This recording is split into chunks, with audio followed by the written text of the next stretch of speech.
bago ang November 1 ay mahigpit na ang sinasagawang pagbabantay ng ating mga kapulisan dito sa Eastern Police District, katuwang ang mga force multiplier sa mga sementeryo dito sa Metro East. Ngayong October 31, 2025, umaga pa lang ay unti-unti nang dumadagsa ang mga kababayan natin sa mga sementeryo. Kaya naman ang ating mga kapulisan ng Eastern Police District ay nakadeploy na rin sa mga sementeryo upang magbigay ng seguridad at maging maayos ang daloy ng trapiko. May mga pinagbabawal po ang cemetery na kailangan kumpiskahin na bawal ipasok sa loob. Tulad po ng mga matutulis sa bagay, alak, sigarilyo, vape, at mga pampaingay po, sound system na nakaka-isturbo sa mga nag-bibisit sa loob. Yun po ay pwede naman nila kunin paglabas nila dahil andito lang naman po yun sa amin.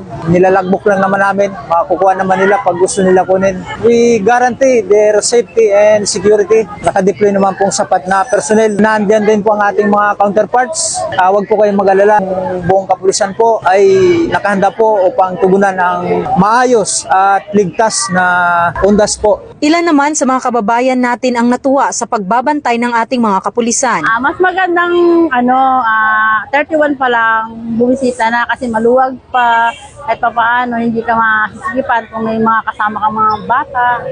Saka sa ngayon, parami yung mga dumarating na gustong dumalaw. Kasi mas maraming nakabantay para makaiwas sa mga gulo, may mga iba may dalang patalim, mga ganun. Para iwas talaga. Hinihikayat naman ng Eastern Police District ang ating mga kababayan na i-report sa ating mga kapulisan ang anumang kahina-hinalang bagay o pangyayari at magbigay ng kooperasyon lalo na sa pagsunod sa mga patakaran sa pagpasok sa mga pribado at mga pampublikong sementeryo upang maiwasan ang kaguluhan at hindi pagkakaintindihan lalo na sa pagdadala ng mga ipinagbabawal na mga bagay o gamit sa loob ng sementeryo. Mula dito sa Eastern Police District, ako po ang inyong Police News Network Correspondent, Patrolwoman Jenny Midolor, alagad ng batas, tagataguyod ng Balitang Pulis.